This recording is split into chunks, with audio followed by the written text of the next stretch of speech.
Hi, hello, welcome back to my channel. My name is Megzy, and today I'm going to be doing something I have been wanting to record for a bit. However, it involves a good deal of books that I'm going to have to summarize in hopefully a limited amount of time. So that's why I've been putting this video off. However, I think in light of the past year and also current events, such as the overthrow of Bashar al-Assad, I thought I would make this video about all of the books I own that were written by Arab authors, whether they are Arab American, British Arab, or actually originally from any countries within the MENA, Middle East, North Africa region. And I think that it's important to understand this part of the world outside of just typical Western media by listening to people's own lived experiences, whether they are telling a memoir, a nonfiction, historical piece, or whether they are just writing fiction but still using elements of fiction that draw on actual current events that have happened in their own lived experience. And I think it's really important for people to understand because reading really helps you empathize and educate, even if it's fiction. So I have a total of 16 books that I own that were all written by someone of Arab descent. So I'm going to break this up first by fiction and then by nonfiction. Nonfiction is a mix of memoir and historical personal essays type of stuff. So going in alphabetical order, the first book I own is by Susan Abulhawa.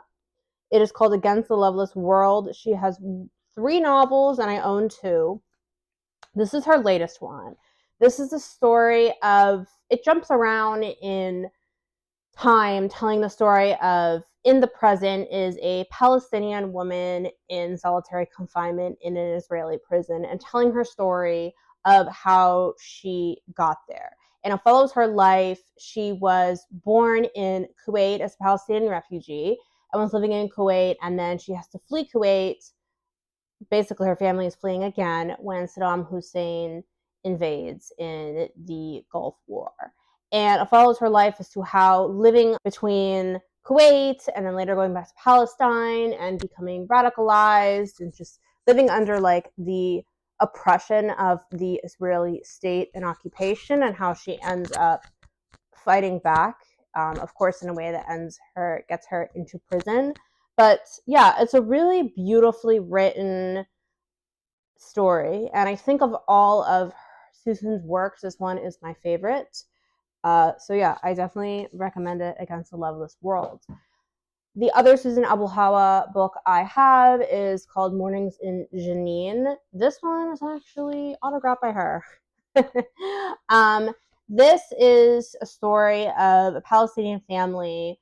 It starts in 1941, 42, I think, and then goes through the Nakba, 1948, which was the expulsion of Palestinians to create Israel, and then goes up until roughly the early 2000s, 2002, where you had, I believe it was during the Second Intifada, this Jenin refugee camp massacre, and it follows this Palestinian family and their lives throughout the years.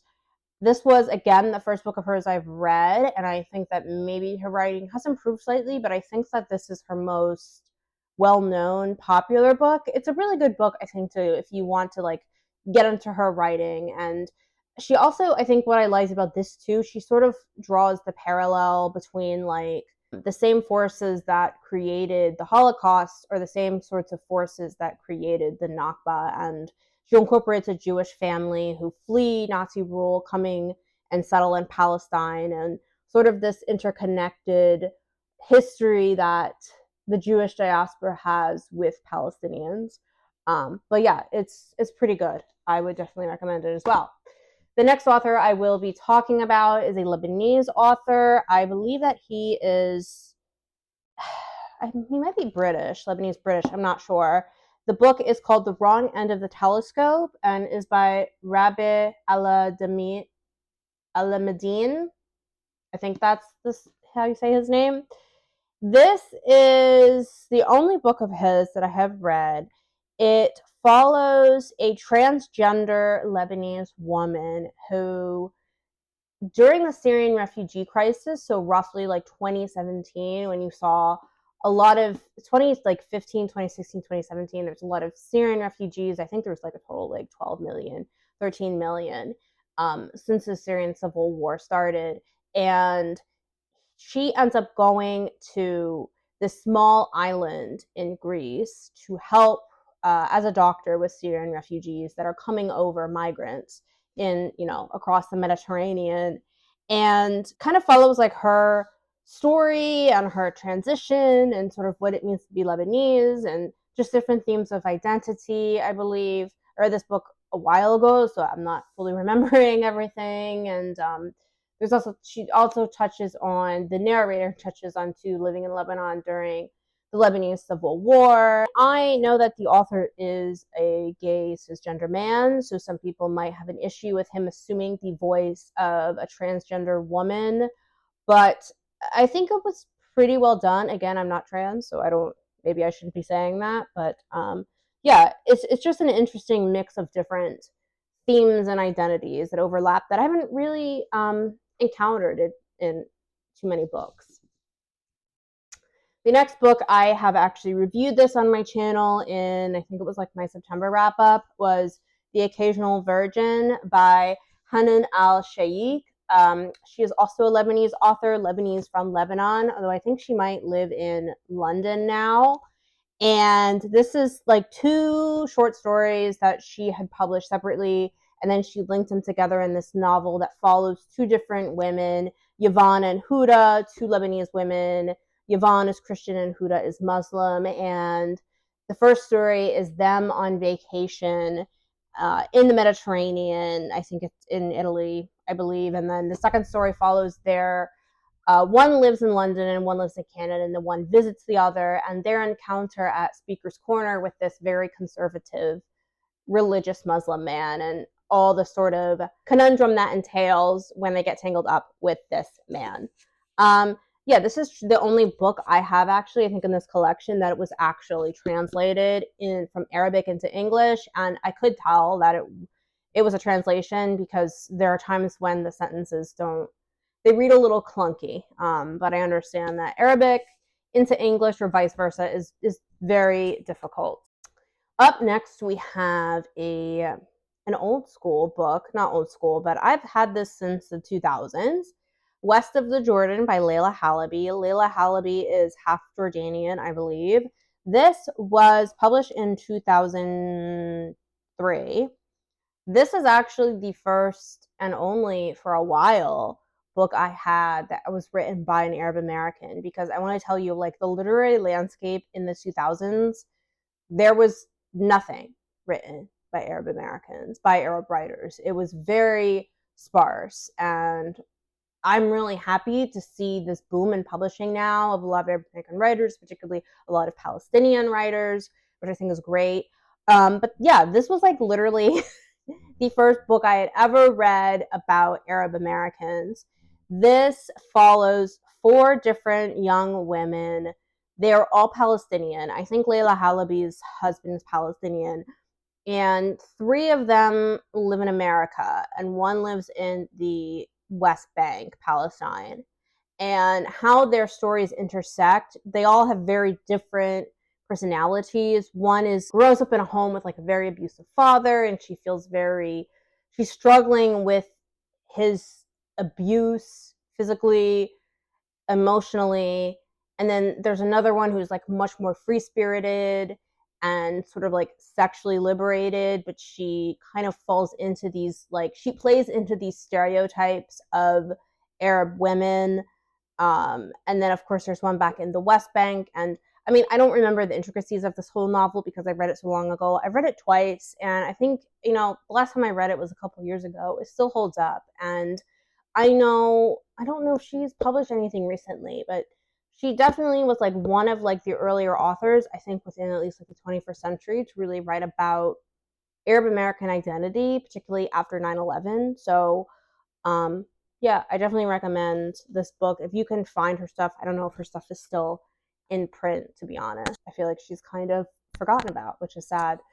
Another author I think that people may have forgotten, this was turned into a movie in 2010, I think, was Miral by Rula Jebreal. I actually saw this woman on Bill Maher years ago. Oh, God bless her, because Bill Maher is just, you know what. This, I believe, yes. I'm trying to look at this when this was published. Oh, it was published in 2004, and I think it was turned into a movie in 2010 with Frida Pinto. Does anyone remember there was a time in the 2000s when Middle Eastern people were always being played by South Asians? Because I remember that very well. Yeah, so she's on the cover. She kind of looks like Rula Jebreal. Rula Jebreal was born and raised in East Jerusalem. She is half Nigerian, half Palestinian. There is or was like an Afro-Palestinian population within East Jerusalem. And I saw an interview with her about like the backstory of that, which was really interesting. I'm trying to remember this book. This actually deals with a woman named Hind Husseini who founds an orphanage in Light after the 1948 Nakba after the specific massacre, Dar Yassin massacre of Palestinians that happened by Zionist forces. And she funds this orphanage, and then one of the girls who is in this orphanage, we follow, I think, her life and sort of like this idea of like what it's like to live under such brutally oppressive conditions and how people go to extreme ends because they just lose hope, or they just feel like, you know, violence is the only answer when peaceful protest has failed. So I don't remember this too well. I know the movie was highly controversial when it came out, which is typical, but it was like pretty tepid. Like, anyway, but yeah, if you ever want to check out her stuff, because she's still doing interviews, she's still around. I think she's more of like a journalist, but she's definitely someone to definitely like one of like an interesting Palestinian voice that I was like initially had read about, learned about. And the next two books, I'll just like sort of talk about these briefly because I have talked about both of these books in two separate videos. Isabella Hammad. She is a British Palestinian writer, and the first book I have, well, this is her first novel, was The Parisian. This follows a young man named Midhat who moves from Ottoman Palestine to study in I was going to say Paris and I was going to say France, but I know he studies in France to be a doctor, and then that doesn't work out. And there's this whole backdrop of like World War I and the fall of the Ottoman Empire that follows, and he moves back to Palestine in the and it follows the end of his life, like to the not the end of his life, but goes to the 1930s. And I think it's an interesting piece of Palestine that is generally not focused too much on, because people focus so much on like 1948 and after, and I understand why she wanted to focus on before, because Palestinians being did not come into existence just like in 1948. It's a really long historical novel. It is over 500 pages, so it's a lot. Her writing is good, but it was hard for me to like fully get into it, maybe just my headspace at the time. And then this other book of hers I've talked about before on this channel. This is probably one of my favorite books, Enter Ghost. This is about a young woman who, she is European, like Palestinian European, and she comes back to Palestine, and she is living in the occupied territories, and she's trying to like she's sort of like a struggling actress and stage actress, and she tries to like put on this production of Hamlet in the West Bank and all of like the obstacles, physical and internal, that she has to overcome. And it's a really good, interesting slice of life of like what it's like, I think, to live there, and sort of like this tribute to humanity's like need to create art even in the and expression even in the face of these most really oppressive circumstances. So definitely recommend. And then the last fiction book I will talk about has nothing at all really to do with Arab identity, which is totally fine. Is Alana Saab, Please Stop Trying to Leave Me. I reviewed this book, I think, in my August wrap-up. Alana Saab is half Lebanese, half Portuguese, American. This follows a young woman's nervous breakdown, essentially. She suffers from dissociative, what is it? It's depersonalization and derealization disorder. Basically a nervous breakdown. And it like goes back and forth between conversations with her therapist and her recounting these like nonfiction pieces she's written, but they're sort of fictionalized about her life and everything that's led her to this moment. I mean, I thought it was good. I know there's a lot of like sad girl living in New York type stuff, but I think it's definitely to me better than like some other stuff within the sad girl genre that comes out. Okay, those were all of my fiction books. Now I'm gonna do all of the non-fiction books. So these are nonfiction. The first book is dog-eared from my friend. She gave it to me, but she read it first. Is Jasmine and Fire, A Bittersweet Year in Beirut by Salma Abdelnour. This was published in 2012. It is about a Lebanese American woman that goes back to live in Beirut. I don't recall if she's from there originally or if she's born in the US, but her parents definitely had ties there. They lived there before.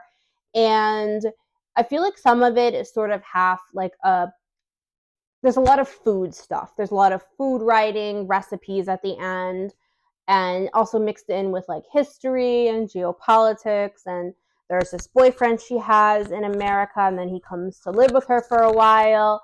And, you know, she paints this portrait of Lebanon as sort of always in such a volatile region and always like on the brink, and people still obviously have like PTSD from ongoing wars. And I mean, I don't know. It's okay. It's an interesting little piece of work. The next book I have is called Headscarves and Hymens, Why the Middle East Needs a Sexual Revolution by Mona Eltaway. Hope that's how you say her name. She is an Egyptian-American journalist. And again, I also heard about her on Bill Maher. I cannot stand Bill Maher, but at least he gave platform to these women while he like tries to like argue and condescend to them and, you know, whatever.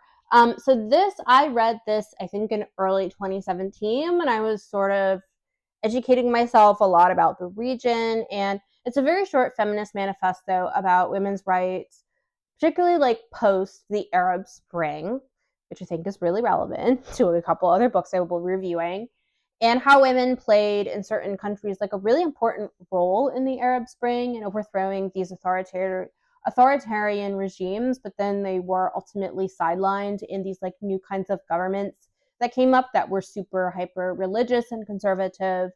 And I mean, some of it's also too like mixed in with her memoir about sexual repression and sexual shame that she grew up with. And you know, she goes into like her own opinion about like veiling and all that. And I know some people will strongly disagree with her. I think in general, though, my only thing with this book, looking back on it, is that she doesn't really talk about too much of the ongoing imperialism and foreign policy that has dominated so much of the Middle East by the West, and particularly American hegemony, and how that turned a lot of people, like when secular movements failed, a lot of people began to resist this imperialism by turning to like political Islam. And she doesn't really talk about, I don't feel like she really connects that to sort of like these very strong conservative feelings that arose in the Middle East. She mentions it briefly, but she doesn't delve into it. And I think that's sort of a big understanding. I think that would really help people to truly understand why a lot of these countries became much more socially conservative than they were in, say, the 50s and 60s. It's just a fact. But yeah, that's that. And now the next book, I just reviewed this, so I'm not going to talk about this too much, but this is Rashid Khalidi's The 100 Years' War on Palestine, A History of Settler Colonialism and Resistance, 1917 to 2017. This basically breaks down like a century of war against the Palestinian people, from the early foundations of the Zionist movement to up until like the Trump presidency, and how Palestinians were essentially screwed at like every level. But he focuses a lot too on just like different forms of like grassroots resistance, armed resistance with guerrilla groups, also like nonviolent resistance to, all this other stuff that ultimately failed, but it's not like cheery, obviously. I think anytime you talk about Palestine, it's definitely not going to be cheery or light, but he definitely cites his stuff, and there's a lot of like, it's really good, I think, to like understand like the Western narrative we are taught, to just like break through all of that kind of BS, just to show that this is not, nor has it ever been, like an even power balance between Israel and Palestine. So definitely recommend. And now the next book I have, another Lebanese author. This is called Origins by Amin Malouf. This was translated, I think, from French. And this is a story of, this follows Lebanese immigrants in Havana, Cuba, which is, it's a really interesting part of history. I don't think people are aware that a lot of Arabs, particularly Lebanese people, also some Palestinians, live in Latin American countries. I mean, hello, Salma Hayek and Shakira. A lot of immigrants settled there. And so this is sort of like this memoir, intergenerational tale of the author just following his father, his father's life, tracing his father's life, his uncle's life, and I don't remember the details of it, but I'd have to reread it again. But I thought it was like a really interesting memoir that I don't feel like you really hear something like this too much. You don't really read about this. So very interesting, and recommend. And now a book I think that is very, very relevant to what is happening in the news. This is by Alia Malik, and it's called The Home That Was Our Country, a memoir of Syria. This is about Alia Malik. She is she's a journalist, I believe, and she writes about her upbringing in Syria, living part-time in America and Syria, and this whole really complex tapestry of all of these different groups of people, ethnic groups, religious sects, that make up the fabric of Syrian society, and also what that was like to live under the Assad regime, and how much trauma the Syrian people have from living under this brutally oppressive Assad regime. I mean, we now can see a lot of like the photos that were taken out of like some of the most infamous prison, just to understand what these people lived through. The Assad regime was in power for 54 years. And so if you want to know about the Syrian civil war, this at least provides, I think, a really good backstory leading up to it, because I see a lot of people online, like a lot of leftists, who take this very contrarian stance of the enemy of my enemy is my enemy. And so I have seen so many people side with the Assad regime, at least online, because they think that Assad was somehow anti-imperialist, anti-Western, that he stood up to Israel, which he did not. And it's like, at the end of the day, an authoritarian, brutal, murderous regime is still that regime. It doesn't matter even if they fit like your political flavor of what you want. And so I am worried about Syria's future, but I know that the Syrians have suffered through 14 years of civil war, and I'm glad that they overthrew this tyrant, regardless of what happens, because anyone supporting Assad, like, that's just not acceptable. I'm sorry. I recommend following Alia Malik, and not listening to people who are like pro-Assad or like paid Russian bots. The next book I have, related, I think, to Syria, because people constantly bring this up about Syria, Libya. Hisham Matar, The Return, Fathers, Sons, and the Land in Between. This is about a young man. His father, Hisham Matar, was a very vocal opponent of the Gaddafi regime, and he was in Egypt because the family moved eventually to Egypt because of just the threats that they knew was going on living under Gaddafi. And the Egyptian secret police captured his father, handed him over to the Libyan secret police, and he never saw his father again. And it's essentially known that his father survived the Abu Salim massacre in 1996, this horrible prison massacre done by the Gaddafi regime. But after that, no one really knows what happened to him, how he died. And this is a memoir of the author tracing his own memories infused with like his memories of his father and the days leading up to his capture and what happened to the family after. It's a really unique novel, and he also gets in contact with one of Gaddafi's sons, which is just so interesting. But again, I hear a lot of people who like defend the Gaddafi regime, like, oh, look what, NATO did to Libya. Libya is terrible now that Gaddafi is gone. And well, yes, that's partially true, but also Gaddafi, also as a dictator, he created those conditions for sectarian strife and a civil war and a power vacuum, because that's what happens when dictators consolidate power and they eliminate all their political opponents. They create a power vacuum, and I find it quite frankly annoying that people think that people in the MENA region need a dictator to keep them in line, and that the Arab Spring, which is actually what started the whole opposition to Gaddafi and Assad, was just somehow Islamists, like that liberals and leftists living in those countries, just average everyday people, do not want to fight against their oppressors. So don't listen to like certain leftists online, because they don't know what they're talking about. I'm sorry. And finally, the last book I will be discussing, I discussed this before, was the Edward Said Reader. This is a collection of all of his essays over the years. He was a very influential Palestinian, Lebanese, American author. He taught at Columbia, and he was really one of the earliest authors. He was born in Mandatory Palestine.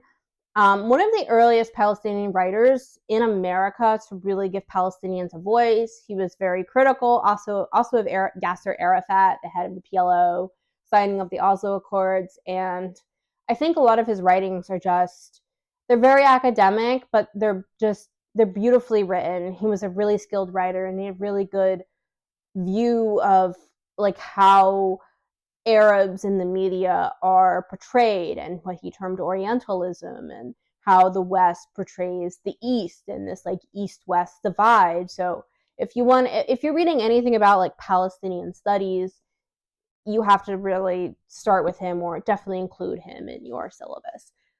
So I need a drink after this. Those are all the 16 books by Arab writers I own.